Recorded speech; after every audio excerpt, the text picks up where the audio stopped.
What's up, guys? It's Irish to the Mountaintops back again. This is the first, I guess the second post NFL draft, coming off the high of the NFL draft here in Pittsburgh. So obviously, I'm with my co-host here, Jeremy. How you doing tonight, my man? Doing fantastic, fantastic. Looking forward to chatting you up and having some mock draft. Yeah, whenever we miss a week, I'm always like, dude, I feel like time flew by because there's so much to talk about now.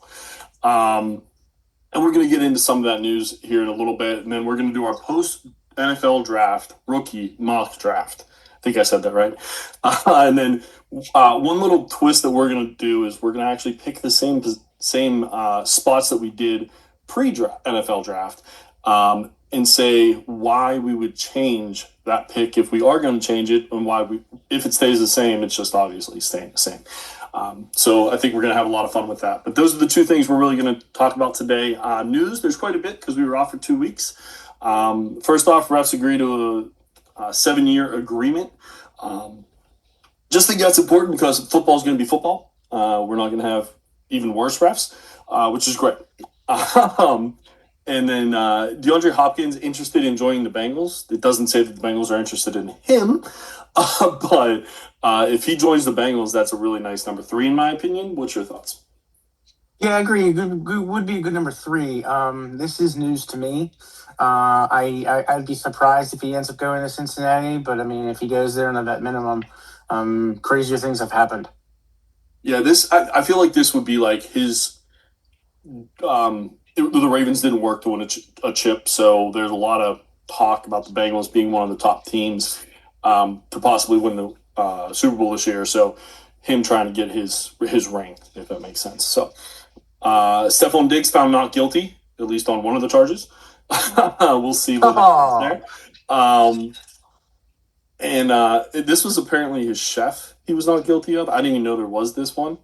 I thought there was something else going on. So does this mean that you think he finds a team? He's still a free agent, I believe. Yeah, he is a free agent. I don't see him coming back to New England, especially with all the hullabaloo of A.J. Brown and them moving on and getting their wide receivers in check. I do see him getting an opportunity. I don't see him getting an opportunity until camp. I've been wrong at other times, but I think it's going to take an injury to a vet wide receiver or someone of caliber to go down for him to get called in. Yeah, no, I agree. Yeah, not much else to talk about Stephon Diggs. I mean, we'll obviously track him. He's probably the best free agent left, in my opinion, at least on a consistent basis. Then we have the signings that happened. Brees Hall with the Jets, 3 years, $45.75 million for 3 years there. So he's going to be a Jet for a while. Hopefully that's a good thing, not a bad thing moving forward, as it's been a bad thing recently. Juwan Jennings in the Vikings reached a 1-year, $8 million deal. This one shocked me. This is the one I want to kind of dissect a little bit myself. David Njoku and the Chargers reach a 1-year, $8 million agreement as well. Kyle Pitts and the Falcons signed. Kyle Pitts signed the $15 million franchise tag. Diego Pavia gets a 3-year deal to back up, at least back up, probably third string to start for the Ravens. He was the runner-up in the Heisman last year. Didn't get drafted and was the runner-up in the Heisman. I thought that was pretty incredible. It had a lot to do with his size. People say that Kyler Murray's short, and this guy makes Kyler Murray look tall. So that's kind of the reason why. And then we don't talk about kickers too much on here, but the 2 highest paid kickers now in the NFL, in NFL history, I guess, they both signed the deal, I think, the same day. 4 years, $28 million. Chris Boswell for the Steelers and Brandon Aubrey for the Dallas Cowboys. Now, Aubrey was obvious, right? Because everyone considers him the best kicker. But Chris Boswell getting the same money as Aubrey, that's pretty nice to see. Yeah, I would like to see. I'd like to see exactly what the contracts would look like if they were separated. No, to be honest with you, if I'm taking a kicker Aubrey's my kicker that I'm going to take, but if I'm taking a kicker that is used to kicking in outside elements and not a dome, Chris Boswell's up there, man. He's Mr. Reliable, and we have a little bit of an advantage being hometown boys here and seeing him on a consistent basis and a weekly basis. But nevertheless, I mean, when it comes to kicking in elements, I'm taking Boswell. Yeah, no, absolutely. And he kicks in what they say to be one of the worst kicking atmospheres in NFL in Heinz Field. So he's used to horrible elements. So when he gets into a good element, it's even better, like you said. Couple options since we talked about the 5th-year option 2 weeks ago. Just a little cleanup there. I kind of cleaned it up in the paragraph that I put on our podcast because like literally after we signed off last week or 2 weeks ago, Jahmyr Gibbs signed or got his 5th-year option, but also Quentin Johnston and Jordan Addison in the last prior to May 1st got their options as well. So I think the only first-round pick that I saw that mattered to us that didn't get their option was Anthony Richardson for obvious reasons, but I thought that was kind of funny. Injuries. Bo Nix in for the Broncos has an ankle still. Obviously, that happened in the AFC Championship game. No, sorry, the second round of the AFC playoffs to get into the AFC Championship game. But he's going to miss June minicamp. Jonathan Brooks, Panthers, ACL, finally fully cleared. Let's see what he can do. Tank Dell for the Texans. A bunch of leg issues from what I understand. He's running, cutting a little bit, not 100%. Any of these really pique your interest at all? Tank Dell, Tank Dell. I mean, a little bit of everything that piques my interest. I was a Jonathan Brooks believer and absolutely crushed me the day he tore his ACL in his first play in the NFL. So I'm happy to see that he's back. Tank Dell and Bo Nix, I both have stocks in my various fantasy leagues, so I'm following those ones a little bit more closely. Good to see Tank Dell running and cutting. His injuries were rumored to be career-threatening, if not career-ending. So I'm seeing that he's running and cutting is great. And Bo Nix, again, I got stock in him, so I'm hoping good things for him. Yeah, the fact that it's only beginning of May and they're already saying he's going to miss June minicamp kind of worries me a little bit, not going to lie. But they aren't saying he's missing any more than that, so that's okay for Bo Nix. Jonathan Brooks, me and you both, hook 'em horns. I was super excited for this guy. I think if he was healthy coming into the draft, he would have been even earlier picked than I think he was picked in the second round. I think he had a chance to be in the first round, how good he was that year. But because of the injury, and then comes into play, what, three plays or something like that, and gets hurt. Yeah, something like that, yeah. Unbelievable how his career started. But he's still only, I believe, he'll be 23 to start the year. Incredible. I thought he's been in the league for 4 or 5 years by this point, right? But he's actually only been there for 2. I think it's 2. This will be his 3rd. Correct. And I'm excited to see what happens because we saw Chuba Hubbard get overtaken because of injury, but also when he was healthy by Rico Dowdle, who's not there anymore. So now Jonathan Brooks may be able to do the same thing. I consider him better than Rico Dowdle if he's fully healthy and his leg is okay from the ACL injury. So we'll see what happens there. Also, I forgot to ask you, out of the signings, was there anything that really piqued your interest on them? Big fan of David Njoku going to the Chargers.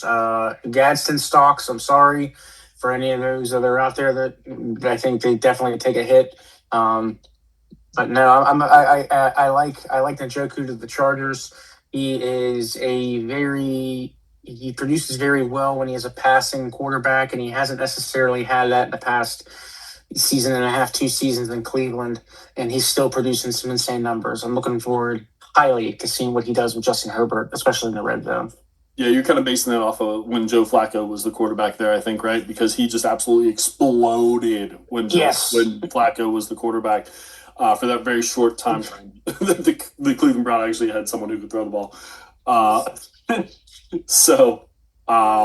Yeah, I agree. I was kind of surprised by it because of Oronde Gadsden, but I also understand it because of his ability to block as well is very good. And they want to run the ball knowing Harbaugh and McDaniels for that matter as well.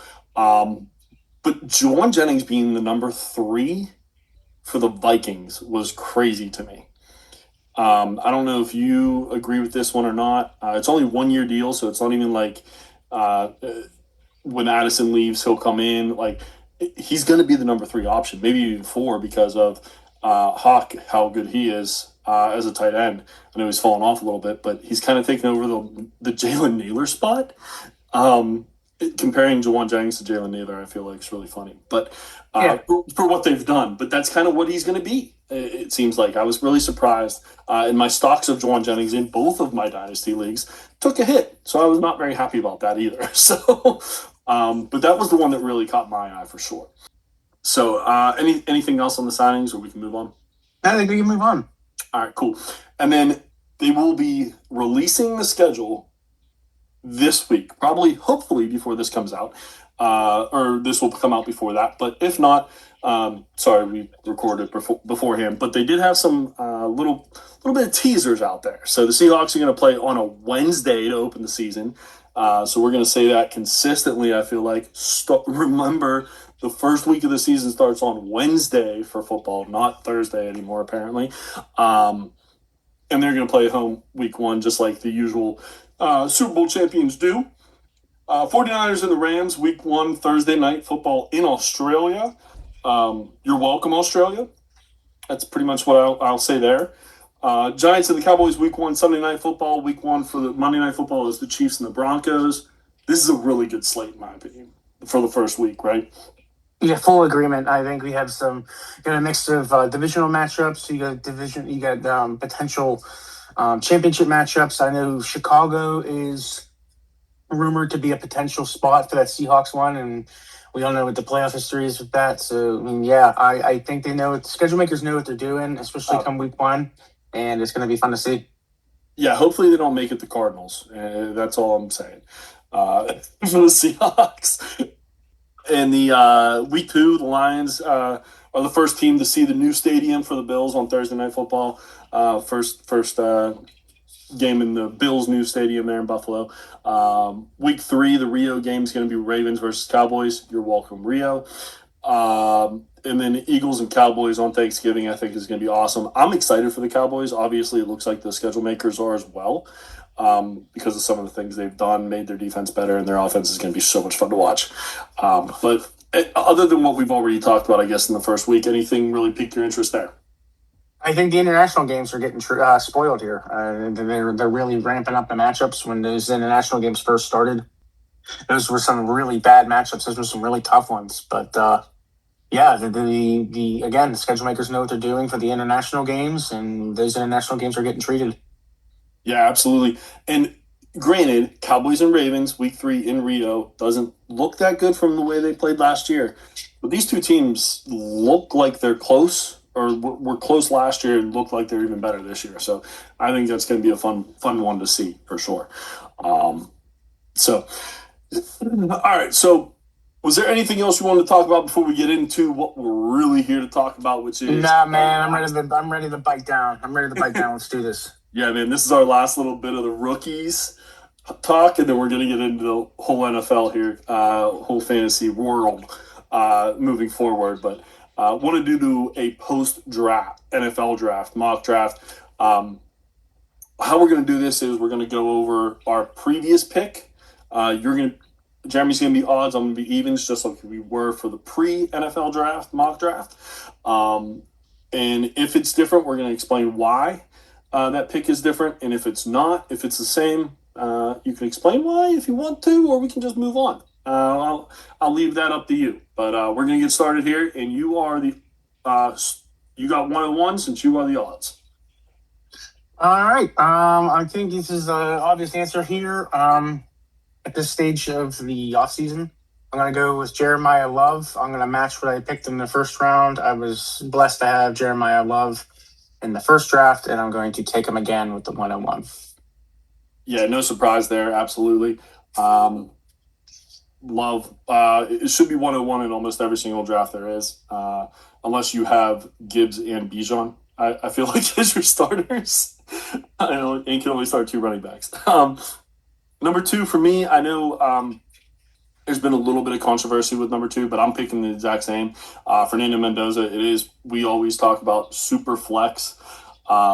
is how we always do these mock drafts. So in superflex, quarterbacks matter enormous amount. I love Fernando coming out, so I'm going to keep it the same. Can't complain. Can't disagree. I'm going to go with my third overall pick. Previous draft, I drafted Cardinal Tate. This draft, I'm drafting Cardinal Tate. He's an absolute technician. I think he's going to be Cam Ward's favorite target because of his elite route running. He's not the biggest burner, but with a 6'3" frame and his high level contested catchability, I think he's going to be wide receiver one in no time. No, I agree. I actually moved Cornell Tate from 3 to 1 because of where his spot landed and everybody else's spot landed. I absolutely love his spot, and I know a lot of people are talking about him being the number 2 over Mendoza right now. I know that's where ADP kind of has it set, the average draft position. So, number 4, a little bit of controversy on my part. I had Jordan Tyson. I like his spot, but he's a number 2. And there's another guy who is a number 1 on his own team, in my opinion. That's Casey Concepcion. So KCC is number 4 overall. Moved up for me. I don't want to say I'm shocked, but yeah, it's a little bit higher out of all the other wide receivers. Especially considering they also drafted Boston, I believe. But yeah, I like the call. I think KC is one of the best wide receivers in the class, so fully support you taking him here. So I had Casey Concepcion as the number 2 going into the draft. Cornell Tate got such a great spot that Casey didn't move, or he jumped Casey Concepcion. And like I said, I'm worried about Jordan Tyson with Chris Olave. So those two just flipped for me, and Casey Concepcion just stayed right at number 2. Okay. Well, I am going to utilize this opportunity to kind of break away from the original tradition here, and I'm going to utilize this as an opportunity to grab Tyson. I'm going to switch my pick from Malachi Lemon at the 1-5, and I'm going to switch it and take Tyson here. I definitely understand the concerns, his injuries aside, his landing spot being always behind Chris Olave. But Chris Olave, too, is not necessarily known to be putting together a full healthy season. I think Tyson's skill set's going to make him a very useful option for Tyler Shough. Yeah, no, you can't complain between, I think, these 3 receivers. I know a lot of people have who I'm going to pick next in this conversation as well. Mekhi Lemon. A.J. Brown obviously looks like he's going to be gone with Mekhi Lemon being drafted to the Eagles. If not, Mekhi Lemon is the best number 3 receiver in the NFL. So, regardless, he's still going to be able to produce. So my previous pick was Casey Concepcion in this spot. So Mekhi Lemon just fell 1 position from 5 to 6. And that's who I'm taking. I like the call. That comes up to me with the 1-7. My original pick was Denzel Boston. I do not like his landing spot. I feel KC is the better of the 2, and there's only so many mouths to feed. So I'm actually going to switch this up drastically, and I'm going to grab Jadarian Price out of Seattle. I like his landing spot. He's going to have immediate opportunity with Charbonnet being injured. And the Seattle Seahawks have successfully put together a run game that can help support 2 fantasy running backs if and when Charbonnet comes back. So I'm going to go with Jadarian Price with my 1-7. Yeah, so 108, I picked Kenyon Sadiq last time, and I'm doing it again. It fell perfectly for me. He actually moved up on my board too, or actually fell a little bit on my board, excuse me. But finding him at the 108, I think is a really nice spot. A lot of people are worried about the Jets quarterback situation. I am not, because this year's going to stink. Moving forward's not, because they're probably going to get one of these top quarterbacks coming out of the draft next year, which should be very good, talented quarterbacks coming out next year. Should. We've said that before, but most of these guys have to come out. So I got Sadiq at 108. Well, I was hoping to get him on this draft because I missed him last time, but I can understand grabbing him at the spot you were able to grab him. I think it's a fantastic spot for him to be. So yeah, I like the landing spot for him, and because of that, I think it's safe that I'm going to be able to take the next one. I'm taking wide receiver Omar Cooper Jr. I like his spot. I think he's going to be a very significant wide receiver too, and as the quarterback situation does not necessarily scare me as much as others. I agree with you there. I don't necessarily think it's going to be bad this year, especially on the argument of Kenyon Sadiq. If you look at the numbers that Geno Smith was able to support Brock Bowers. Now, obviously, we're talking about two totally different athletes here, but nevertheless, Geno Smith has a track record of producing tight ends. So I think the Sadiq grab is safe there. For the wide receiver two aspect, this one is the one, in my opinion, that's going to be a little bit of a growing pains aspect when it comes to trying to find a wide receiver two, because Sadiq is going to take some targets, as well as Garrett Wilson being back in 100%. But it still doesn't scare me enough for the slot capabilities and the speed behind Cooper. So I have a question for you. So you took Jonah Coleman here. Was it more along the lines of Jonah Coleman falling or Omar Cooper rising, or a little bit of both? A little bit of both. I like Jonah Coleman, and we can go into him once he's selected. With his landing spot. But I don't know if I'm necessarily one to be kicking RJ Harvey out the door so quickly. So I do think there's just a little bit more mouths to feed in the running back room. I want to see how the dust settles there. So yeah, I originally took Jonah Coleman. Thank you for calling that out. Switching this to Omar Cooper Jr. Yeah, I was just curious because it could be a little bit of both. It could be that Omar just got the first round draft capital, and that's pretty much it. So I was kind of curious by that one. I'm going to do something I did not expect myself to do, but when you draft a quarterback at 13 overall, you have to bring him in at least in the first round of a rookie draft like this. So I am going to take Ty Simpson, and you actually took in the pre-draft anyway, and Omar Cooper Jr. So I'm going to take Ty Simpson with that draft capital and that genius that he has as a coach and a really good mentor in Stafford.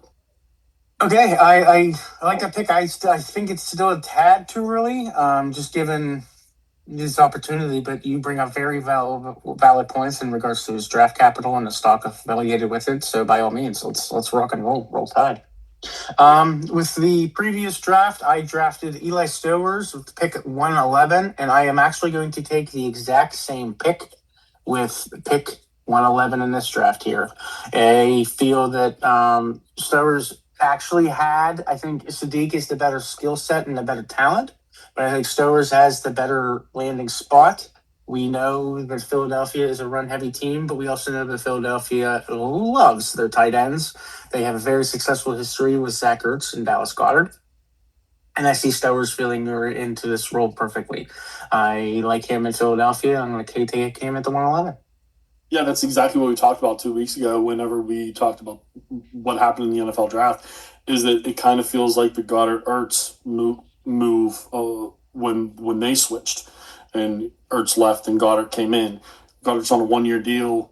You're probably not getting too much out of Stowers this year, but if you're picking at the 111 and naturally picking at the 111, you're probably pretty close to the championship anyway, so this is a good pick for the future. I like it. And then to round out the first round, I'm going to take – now, if I had both of these picks, I wouldn't do this, by the way. But on my board, the next guy is Denzel Boston. So you had me pick both Cleveland Browns, which, oh boy. Hopefully they find a quarterback soon. But that's really the only negative that I have on Boston. I think him and KC are going to pair very well. One, yak yards all over the place. One, playing outside, being able to catch those the big plays, going up and getting it, things like that. So, really like how they kind of work together. And then Fannin as the number 2-3 pass catcher there as well with Boston. So I'm pretty excited. Unfortunately, being a Steeler fan, I'm pretty excited about how this Cleveland Browns offense is starting to look. They just need to find the catalyst in that quarterback. Yeah, great. Well said.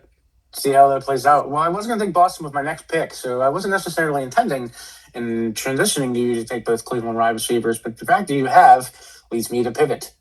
Yeah. So before you pivot, we're going to go over the first round real quick because we just finished the first round. Sounds good. So sorry about that. Sorry to cut you off. So obviously Jeremiah Love, 101, Mendoza 102, Tate 103. No changes there. I'm crazy and I love KC Concepcion too much, so I put him at the 104. His ADP is typically the 107, but I like him a little bit more than others. Jordan Tyson at the 105, Lemon 106, Jarian Price 107, second running back off the board, first tight end off the board at 108, Kenny Sadiq, Omar Cooper Jr. 109, his teammate. Ty Simpson, the backup to Matt Stafford at 110 for the Rams. 111, Stowers, again, back up to Goddard, but probably going to change next year in 27. And then Denzel Boston at the 112. So, any surprises for you, or you just want to head on to round two? No real surprises that we haven't really touched based on. There was a little bit of like KC going fourth overall. I don't want to say it's a surprise. It's just it's it's definitely not a reach. It's a known aspect that you are drafting him a tad earlier over other talents, and you're okay with that. And that's my biggest thing with this. Get your guy. I don't care about ADP. I don't care about all that. Get your guy. And if KC sees your guy, you got him. I will say this: if I have two picks in the top seven, I take someone else, even though I have KC higher, because KC almost always is falling 107 right after the two running backs, the quarterback, and the three wide receivers. So don't overdraft him if you don't have to. But if you like him and you only have the one pick, like I would take him there, wherever that pick would be. So just wanted to make a caveat there because there are people who will have more than one in the top seven. I don't know. I think you're one of them, right? Don't you have a league like that? Yes. So if I had those two picks, I would definitely take someone else first, even though I have KC higher. Just a little bit of kind of playing the game a little bit there. So anyway, round two, you're at 201. 201, I grabbed Elijah Surratt. And I'm going to pivot on this one. I'm going to give this to Jonah Coleman. I know it's my third running back on this draft, but I don't think that the running backs are elite in this class. So I'm going to grab the ones that I feel that are going to giving themselves an opportunity. I like to get mentioned earlier. I did downplay Coleman a little bit. He is lower than originally ranked due to his landing spot. But in the same sense, I can argue his landing spot's going to give him some opportunity. I still am an RJ Harvey believer, as I previously mentioned, but I do think Coleman's going to get himself some great opportunity to fill in that J.K. Dobbins role. Yeah, absolutely. And him being the 201 makes a lot of sense because he will have an opportunity. J.K. is going to be hurt at some point this year. He always has been in his career. And we saw Harvey last year, and he was good. I don't know if he can carry a workload or if they want him to carry a workload to be able to be the explosive guy with Coleman kind of carrying the first and second down role. So I like that call at the 201, excuse me. 202, I'm going to take the guy who I feel has out of everybody left, has the best opportunity to be a wide receiver one for his team, and that's Chris Bell. So at the 202, I'm going to take Chris Bell. I previously took Ty Simpson there. Obviously, I've moved him up into the first round because Sean McVay sees something, I'm going to trust it. So, and we talked about that 2 weeks ago as well, right? So, yeah, Chris Bell at the 202. This is where it starts getting a little interesting. I shocked you on that one, I guess, huh? No, it doesn't necessarily shock me, but this is where it gets a little interesting here, in my opinion. Those two are kind of 201, 202, right around there, like right in that field. And then it's pick your flavor of ice cream. I mean, whatever you think you like, that's what you're going to pick next in the second round because it is literally a top 12 to maybe 14 if you include those two first picks that we had in the second round. And then after that, it is just a free-for-all. Who do you think? Who do you like? What flavor do you like best? So what flavor are you going with? The 2-3 last draft was Price, and I grabbed him a little earlier. I grabbed him with the 1-7, so Price is off the board. I think I'm going to take Ted Hurst, wide receiver out of Tampa Bay. I have heard some very interesting things on Hurst, just within the past few days, on how they're going to utilize him for a true slot X wide receiver. And that's what he did, and that's what he did in college, and he was highly successful. That is what the Buccaneers could use the most, especially with Godwin in and out of the revolving door of injury tents. I think Hurst is going to be able to make himself an impact sooner than later, especially now, like I said, we're dealing with this type of draft capital here where I fully agree with you. We have a top 12, top 14, and then it's kind of muck. So that's where we're at here. So I'm going to upper echelon of said muck. I'm drafting Ted Hurst. Yeah, we said pre-draft that I absolutely love Ted Hurst. I think if he didn't go to Georgia State, he went to Ohio State, or not even Ohio State. Pick a state, doesn't matter. Iowa even. That he would have been moved up drastically in pre-draft boards. So I like that pick. I was a little bit worried about the Tampa Bay Buccaneers just because there are so many wide receivers all the time there. But he is really talented, so hopefully that'll work. At the 104, I took Nicholas Singleton because of that size-speed combo as a running back. I am going to pivot and take what I always said was going to be a very good spot for the wide receiver, and whoever was this spot in the or had the Giants number 2 role wide receiver. I was going to move up pretty high on my board, no matter who it was. And that's Malachi Fields, which ended up working out pretty well because I liked Malachi Fields previously. So I'm going to take him at the 10 or the 204. I like that grab. I think Malachi Fields is going to do well in New York. So I support that draft. I'm going to go with okay, so last draft I had Zachariah Branch here at the 2-5. I'm going to move him down slightly, and I'm going to grab who I had ranked a little bit higher, and he's still on the board, Chris Brazzell II. I think he fits perfectly with the architect type from Tennessee, and he fits perfectly into this Carolina Panthers type aspect. He's 6'4", 198. He has standout production. I think he's going to do well in a Carolina fit. I think this is the end of days, for, if you will, for lack of better terms, for Leggett. I just don't think he's working out to be that first round wide receiver that they were hoping to be, and I'm a huge Leggett fan. But yeah, I'm going to grab Chris Brazzell here with the 2-5. I like it. Now, I'm going to kind of stop for a second because Chris Brazzell was the last pick in our first round pre-draft. Was it the spot that he fell? I mean, I know my answer. Was it his spot that he fell, or was it other people that elevated? What do you think is the difference? I know I was the one who took that pick, so I don't know where you actually had him on your board. But he was the last pick in the first round, so I was waiting for his name to be called. And 205 isn't too bad of a fall, but I was curious as to what happened there. I think it's a matter of the other ones being elevated. I still feel that there is going to be some type of competition between him and Leggett, and I still personally need to see a little bit more consistency from Bryce Young before I put my eggs in the basket of having a wide receiver there not named Tet. But I think it's more so the rise of these other individuals rather than the fall of Brazzell. But I didn't want to hesitate grabbing him here. Yeah, no, absolutely. He was actually one of 2 players that I was thinking about for this next pick. So you made my pick a lot easier. I appreciate that. So with that pick at the 206, I previously took Mike Washington Jr. Hate his spot, so we're not going to do that. We're going to transfer or switch over to Antonio Williams, who was barely on my radar until the draft actually happened. He was much lower on my board previous. However, there is no wide receivers there, minus Terry McLaurin. He's getting old. So Antonio Williams has a very good opportunity. He's young, only 21 years old.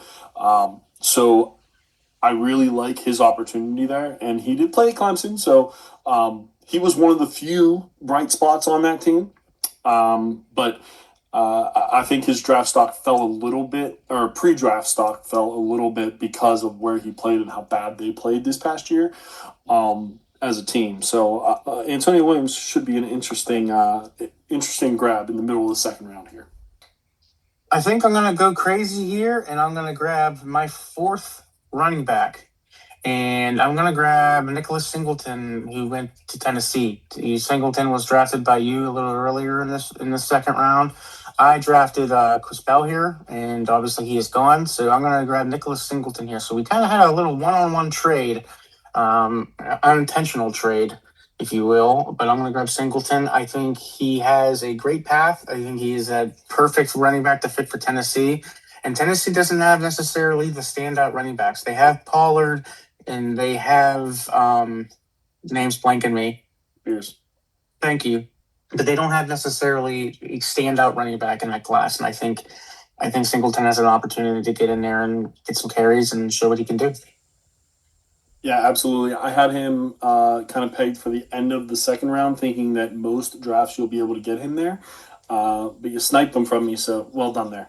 I think he becomes the number one by the end of the year, just because of how bad the other two have really been. Pollard's been adequate at best, but he doesn't have the explosiveness and possible upside that Singleton does possess. So I like that pick for you, sir. Thank you. All right, and with the 108, 208. I don't know why I think we're still in the first round. Anyway, with the 208, I did that last time too, thinking we were in the second round when we were in the third. So just continuing that. With the 208, I took Ted Hurst last time. He's gone already, which was a great pick by you. So I'm going to take someone who kind of fell further than I anticipated being in Pittsburgh. Jeremy Bernard. Yes, he's going to be the number 3, but he's also going to be the slot option, which is a and probably the possession receiver, third down guy with Freiermuth. So I think he is going to be relevant, not as relevant as we would like him to be, but behind Pittman and DK. But I do think he's definitely going to have a role on the team and be able to be played in bye weeks and things like that. I like this grab for you as well. So eye for an eye here, sir. I think he has great leadership in that wide receiver room. He's going to be able to learn from arguably one of the best slot wide receivers in Michael Pittman. Yeah, I think he got himself a decent landing spot. I'm going to go with a wide receiver who is falling ever so slightly in our draft here, but I'm going to grab him before it falls too much further. I'm going to grab a wide receiver out of Baltimore, Elijah Surratt. I like what he was able to do in his short stint in Indiana and what he did previously in James Madison.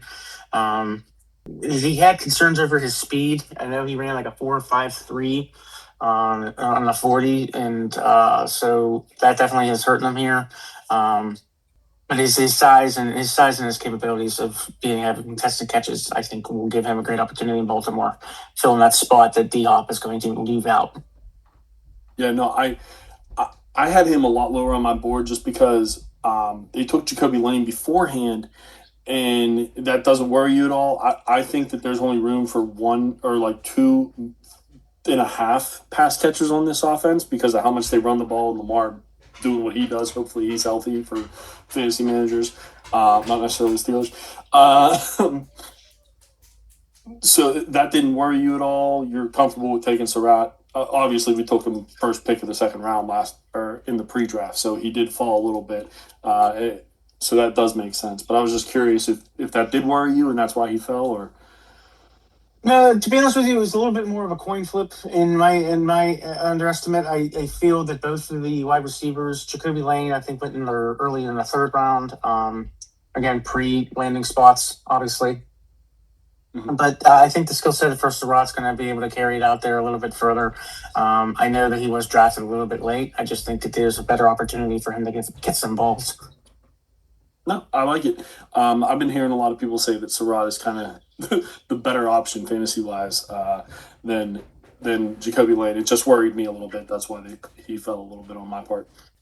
Now I do have two wide receivers that are higher, but I can't let this guy fall out of the first round or the second round. So I'm going to take another Pittsburgh Steeler and Drew Aller.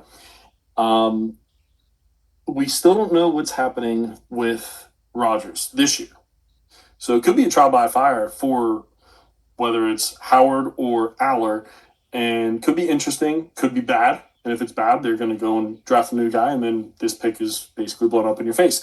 But they do have a pretty good quarterback head coach who is credited with helping Rodgers develop under his tutelage in McCarthy. And Drew Aller has all the tools. He just needs to be more consistent. And if he's able to be consistent, you could have a franchise quarterback. So this late in the second round, I'm going to take a jump at that. Absolutely. Okay, I like that pick. I'm going to go with quarterback Carson Beck. I laugh because I have them back to back, so that's really funny. Well, yeah, I originally Malachi Fields went here. But he's now gone, so I'm gonna go with Carson Beck. His to me, his landing spot has only helped his draft stock. He was drafted in the third round, so he has decent draft capital from this year's draft, and he'll likely be back up to Jacoby. But the Cardinals have definitely made it very evident that there's going to be a competition with Jacoby, Carson Beck, and even I think Gardner Minshew's the third quarterback there. But see, look at me. I'm already calling Minshew the third quarterback. But no, I think Carson Beck gets an opportunity to play. I think his leadership and his experience in college will get him to be at least a little bit successful in the preseason, and we'll see exactly where it goes with the drama of Jacoby Brissett wanting paid. No, absolutely. Like I said, I had them back to back. I just think Aller has a little bit more tools to be a franchise type quarterback than Beck, but Beck is going to have all the weapons possible at his disposal. Love, McBride, MJH, Marvin Harrison Jr., or MHJ, sorry, Marvin Harrison Jr., and Michael Wilson. Like, there's plenty of offense to go around there. If you can get a quarterback like Jacoby was able to do last year and just pick whoever you wanted to play or throw to, basically. Plus, they added Love, like I said. Plus, their defense isn't good, which is kind of like the Cincinnati Bengals flavor, basically, where everyone loved having Burrow because the defense couldn't stop anybody, so they had to throw all the time and score points all the time, which is kind of how the Arizona Cardinals were last year. So not many defenses could stop them, but their defense couldn't stop us. Me and you. So I really like this pick with Beck. I think these two guys are going to go very similar. If one goes, the other one's going to go pretty quick in almost all drafts because they are, I think, pretty close in opportunity-wise. So that makes a lot of sense. For me, I'm going to round out the second round with Zachariah Branch.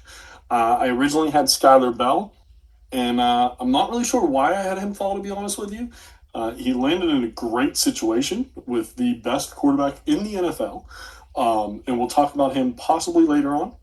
But I do think Zachariah Branch being the number 2 in Atlanta with Drake London and Kyle Pitts and Bijan Robinson, he's going to get single covered.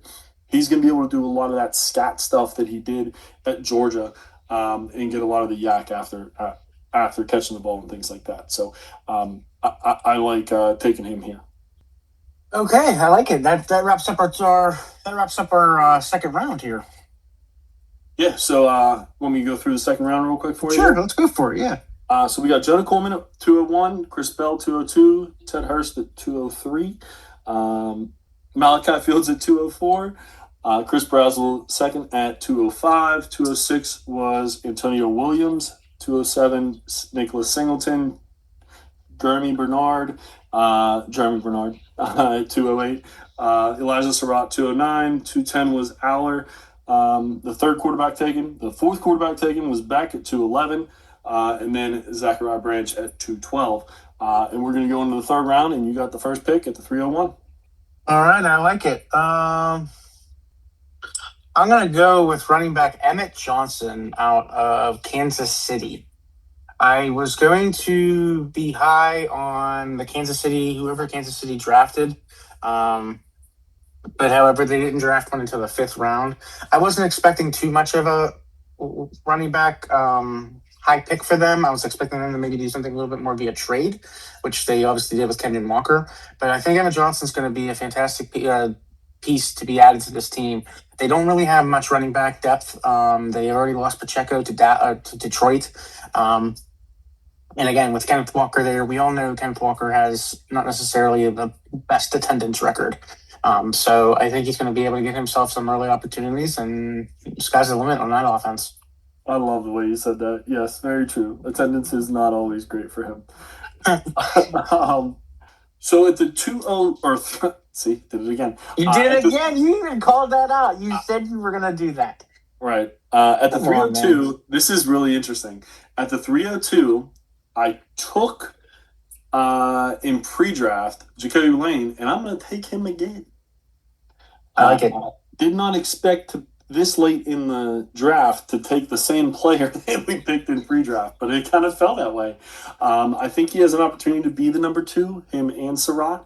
I think Rashad Bateman is basically done, and Hopkins is gone. So, and Andrews is getting older, and Flowers is there, so he's going to be the number 1. But who's going to be the number 2 pass catcher on this team? It's probably going to be Andrews, but it might be one of these 2 young guys, and I'd take a jump at either one at this point. But Jacoby Lane's the one that I'll take since you already took him. Elijah Surratt off me. All right. So for the 3-3 in the previous draft, I drafted Antonio Williams, but you stole him in the middle of the second round, so I cannot pick him anymore. I'm going to go with another tight end. I'm going to go with Michael Trigg out of Dallas.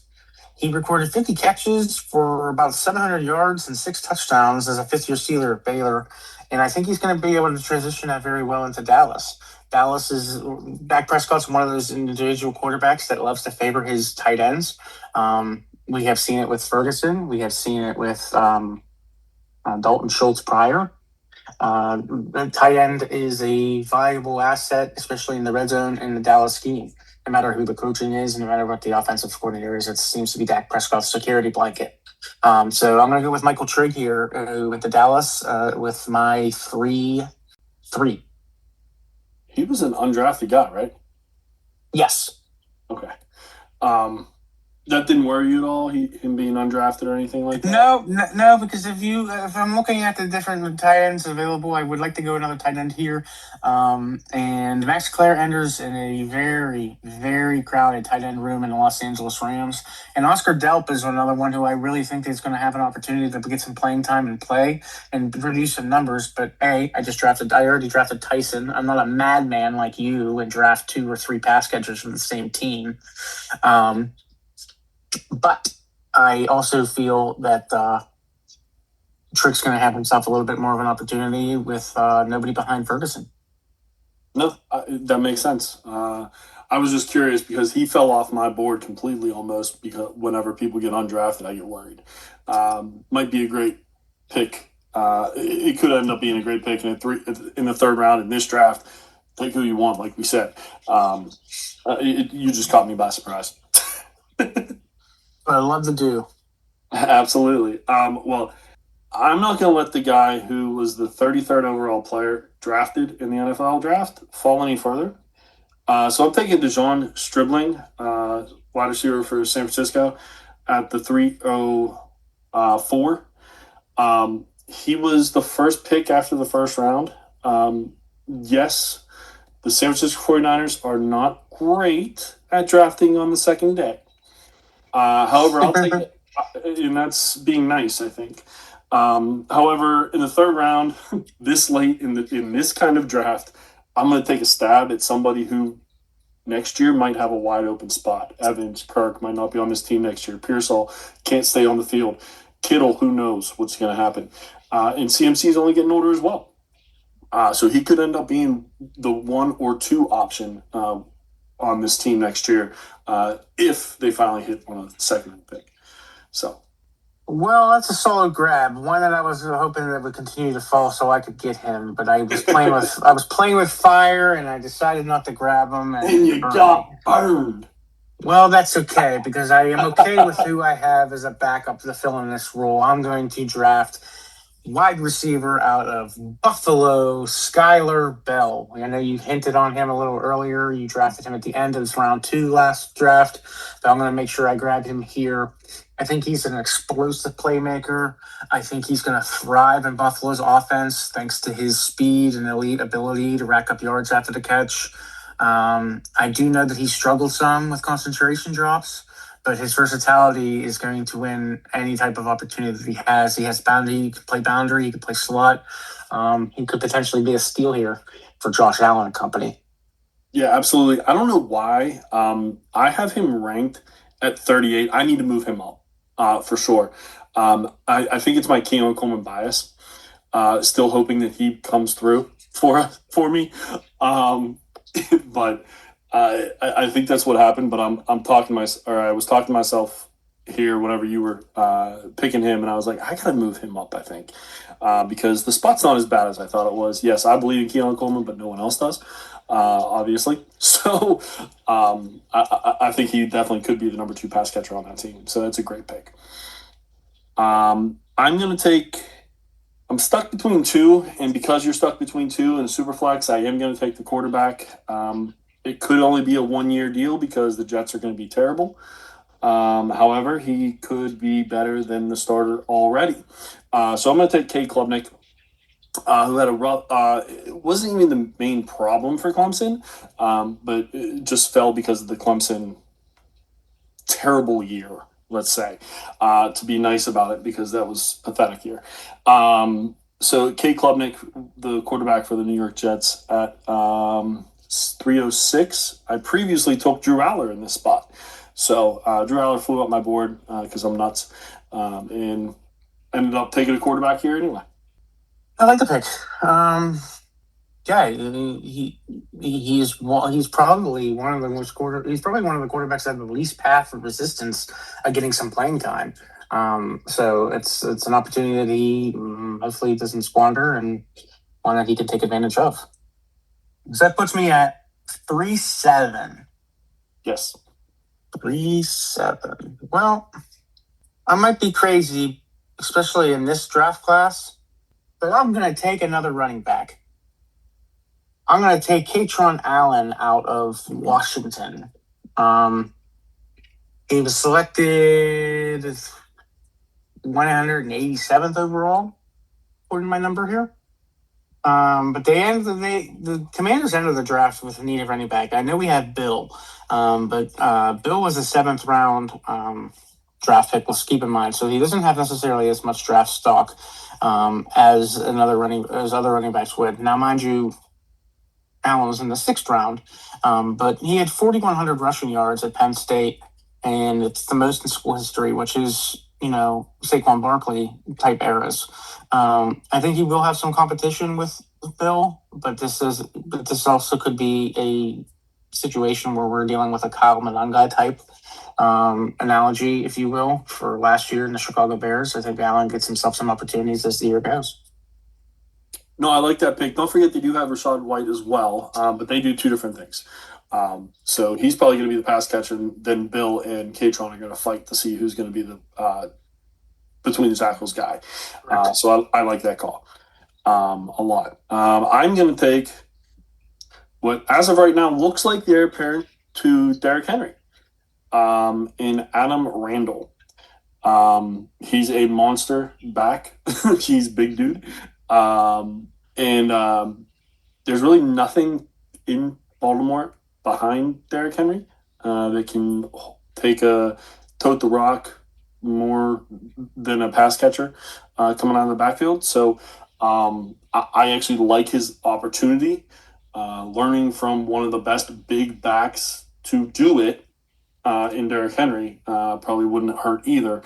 Also, a run style, or they've always been a run team. Let's see if that continues with the new group of coaches there. But I believe he's a defensive coach, so usually defensive coaches like to run the ball to slow down or to speed up the clock. So I like Adam Randall here, and getting him late or a little bit later than the mid of the third round. I'm pretty happy about.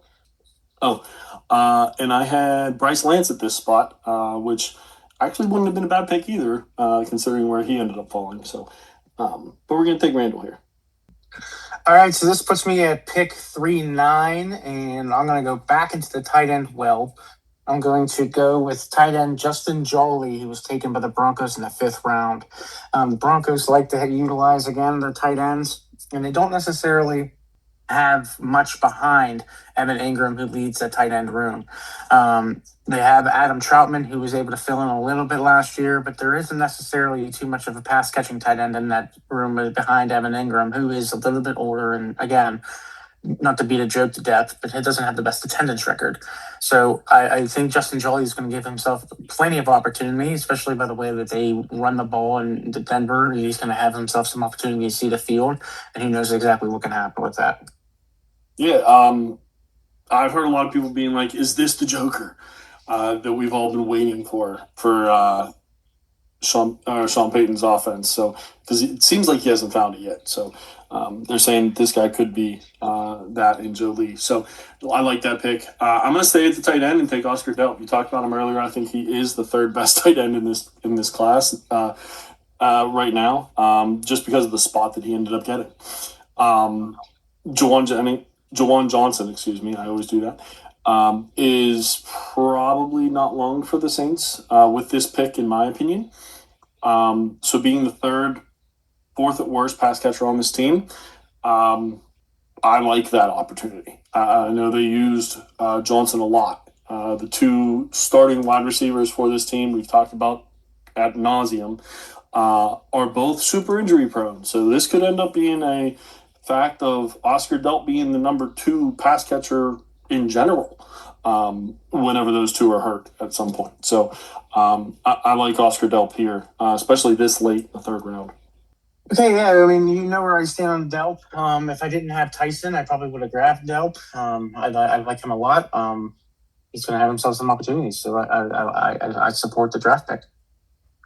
That puts me at the 3-11 for my final pick, and I'm going to select Dion Burks out of the Indianapolis Colts.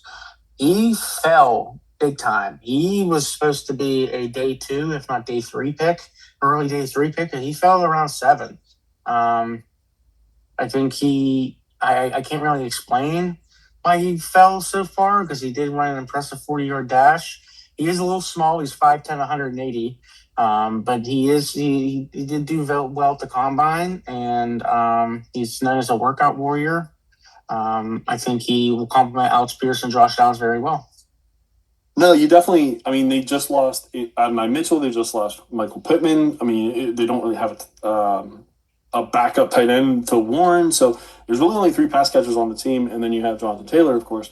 So there's an opportunity there, like you said. I like that pick a lot. And now for my last pick, I would be remiss if I didn't pick the guy that I think outside of Mendoza legitimately has the best opportunity to start if he can learn how to throw the ball. And that's Taylor Green, quarterback from Cleveland. If pretty much every single one of my drafts, I'm going to try to get this guy in the late 3rd, early 4th, depending on where my draft is, because his ability to run, if he figures out the throwing a little bit more, you're looking at a Lamar Jackson type. I'm not saying he will be Lamar Jackson. I'm saying he has that pedigree to be, or that skill set to be. Lamar was a lot further on as a passer than Taylor Green, but if somehow he figures out that piece of it, man, this is a fantasy gold mine. And you're telling me that Shedeur Sanders, who I don't believe in, and Deshaun Watson, who can't throw the ball anymore anyway, are the only 2 people ahead of him? I like my chances with the young blood. Now that might, again, Browns might be terrible, and you might be throwing this pick up in flames next year when they take a legitimate quarterback. But for the year, we'll see what happens. So going through the 3rd round, we have Emmett Johnson, is 301, Jacoby Lane, Michael Trigg, DeJean Stribling, Skylar Bell, Cade Klubnik at the 306. 3-7 was Katron Allen. 3-8, Adam Randall. 3-9, Justin Jolie. 3-10, Oscar Delp, Dion Burks, and to round it out, Taylor Green. And that's just because I feel like Taylor Green should be drafted in all drafts because of that skill set. So before we head out here, what was your biggest surprise or biggest change for yourself? And then if you had anything for me as well. It's a good question there, Mick. I think the biggest takeaway for myself personally was the amount of running backs I ended up taking. This isn't necessarily known to be a heavy running back class, but I liked some of the running back landing spots and the opportunities that could potentially arise from them. So I was a little surprised by the amount of running backs I took.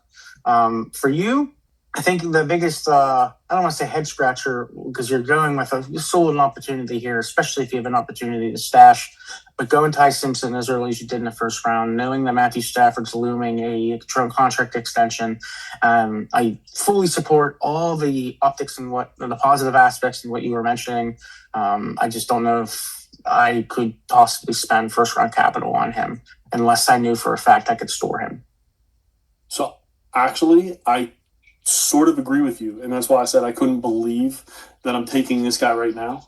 He's number 9 on my board, and that has a lot to do with how I feel about this draft class. In a normal draft class or a better draft class, let's say, this wouldn't even be thought on my radar. A guy who's going to be sitting on my taxi squad for 2 years minimum, in my opinion, because I don't think Stafford's gone unless they win the chip and ride it off into the sunset. That's about the only chance. Right. I think they both want to win the chip, the head coach and the quarterback, before they leave again. So I normally wouldn't take him. However, when I'm looking between Denzel Boston, who I think is going to be the third pass catcher in the Cleveland Browns, pass catcher in the Cleveland Browns really means nothing. Chris Bell, who got picked, I think, in the 4th or 5th round, maybe, and was the second wide receiver. And the only reason you really take him is because of the opportunity to be the wide receiver 1 for a year. And then just a few other guys that I'm not sold on. I like their spot, but I'm not sold on the guy. I'm like, okay, this is a mainly quarterback-driven dynasty league that we usually play in superflex. And if he's able to sit for 2 years and be what people are expecting him to be, what McVay's expecting him to be, you might have a blue chip franchise quarterback on your hands. And there's not a whole lot of chances you have with that, especially to get him later in a draft like this. So those were the things that I think of whenever that's the case. But mainly, I just don't like this draft. He just jumped up my board because of that. So I get where you're saying 100%, because I'm not usually the person to take the quarterback early almost ever. But in this draft, that's my tiebreaker is, okay, it's a quarterback, let's go. And that's kind of the reasoning why, if that makes sense. But that's a good point. So, yeah, I mean, I think everything else is pretty much chalk. The KCC, obviously, I'm just a huge fan, so that's going to be a little bit higher. But other than that, yeah, I think everything kind of, like I said, everything kind of went normal, so to speak. So I enjoy doing these drafts kind of to help us out and also help other people out, see kind of what the normal is, what if you pivot, what it looks like, things like that. So and pre-draft to post-draft, I enjoyed talking about that as well, because it does. We talk about it all the time. It changes how you look at the fantasy options. Pre-draft are completely different once you find out where they're going, what spots they have, what opportunities are there, right? So I'm glad we were able to do this. Likewise, man. I think this was a lot of fun. Differentiated a little bit from the previous draft, which was to be expected. But it just goes to show that landing spot is more important than some individuals think, because the landing spot is definitely the counterweight to a lot of these individuals' features. No, absolutely. And especially in a draft like this where everything is like pick your flavor, poison, whatever you want to say. I say poison in this draft, but pick your flavor. It's fun to do. So we're going to, next week we'll be back. We're going to have game night with a special tight end profile in the middle. We're going to play a few different games just to kind of get us out of the rookie mindset and get us back into just NFL dynasty football. So I think that'll be fun to do before we get into a little bit more of the dissecting players, things like that. But we'll have a tight end profile for you as well that we did last offseason that we wanted to bring back as well every week, doing a different player profile for 5 minutes or so. So we will have that for you in a game night. So hope you guys listen to that. Hope you listen to this one, obviously, so you can listen to the next one. And Jeremy, you got anything else for us? No, man, I think this was a very successful episode. I think we can put a bow on it. Awesome. Well, for Jeremy, I'm Mickey. This has been Dynasty from the Mountaintops. Check us out on Podbean, YouTube, and Apple. Also, check us out on our socials at dynastymttops on Blue Sky and X. And email us at dynastymttops@gmail.com for any comments, show ideas. What did you think about our draft? Are we crazy? Do you think it's about right? What would you do? Things like that. Let us know. Love to hear from you. But again, for Jeremy, I'm Mickey. This has been Dynasty from the Mountaintops. Have a great week. We'll see you next week. Thanks a lot, guys.